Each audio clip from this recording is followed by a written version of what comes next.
আসসালামু আলাইকুম সুপ্রিয় দর্শক বন্ধুরা, আজকের আমি ডিম আলু কষা রেসিপি দেখাবো। তার জন্য আমি এখানে নিয়েছি 8টা ডিম।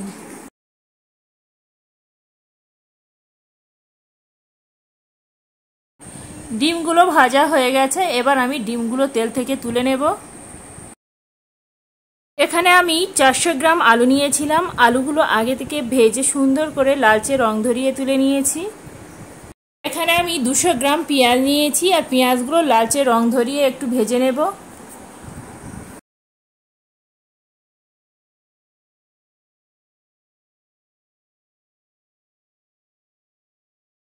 পেঁয়াজটা নেড়েচেড়ে লালচে রং ধরিয়ে ভেজে নিয়েছি। এবার আমি যোগ করব স্বাদ অনুযায়ী নুন দিয়ে আবারও পেঁয়াজটা একটু নেড়েচেড়ে ভেজে নিলাম। তারপরে আমি একে একে শুকনো মশলাগুলো দিয়ে দেব। এখানে আমি 2 চা চামচ আদা রসুন বাটা নিয়েছি, আদা রসুন বাটাটা দিয়ে দিলাম।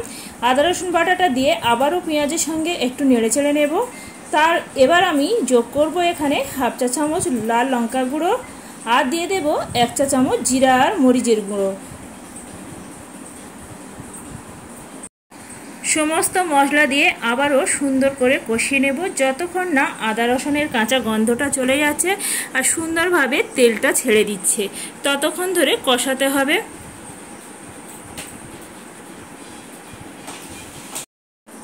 এখানে আমি সুন্দর করে কষিয়ে নিয়েছি, আর কাঁচা আদা রসুনের গন্ধটা চলে গেছে আর সুন্দরভাবে তেলটাও ছেড়ে দিয়েছে। এবার আমি এর সঙ্গে যোগ করে দেব এখানে 30 গ্রামের মতন কাজু বাদাম নিয়েছিলাম। এবার আমি কাজু বাদামটা এর মধ্যে দিয়ে দেব। কাজু বাদামটা দিয়ে আবারও সুন্দর করে মিনিট 3 সময় নিয়ে কষিয়ে নিতে হবে।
সমস্ত মশলার মধ্যে ডিমগুলো দিয়ে আবারও আমি একটু নেড়েচেড়ে ভালো করে কষিয়ে নিচ্ছি।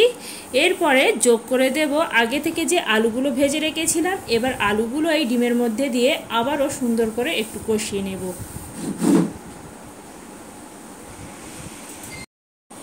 একবার হলেও বন্ধুরা আমার মতন করে এই ডিম আলু কষাটা একবার বানিয়ে দেখতে পারেন। খেতে বন্ধুরা জাস্ট একদম ফাটাফাটি হয়। দুপুরে গরম ভাতের সঙ্গে তো খুবই জমে যাবে, তার সঙ্গে পোলাওর সঙ্গে খেতে পারেন, খেতে অত্যন্ত সুস্বাদু হয়। ডিম আলুটা দিয়ে সমস্ত মশলার সঙ্গে আবারও মিনিট 3 সময় নিয়ে কষিয়ে নিয়েছি। এবার আমি এখানে সবশেষে যোগ করব 1 চামচ বিরিয়ানি মশলা। বিরিয়ানির মশলাটা দিয়ে আবারও হালকা হাতে একটু নেড়েচেড়ে নেব।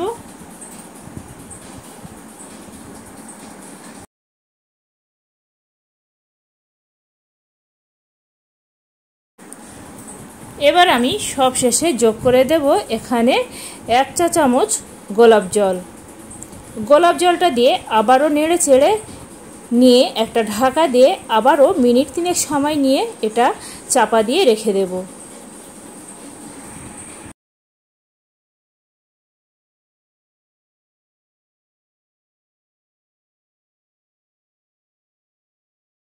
এখানে তৈরি হয়ে গেল ডিম আলুর কষা রেসিপিটা।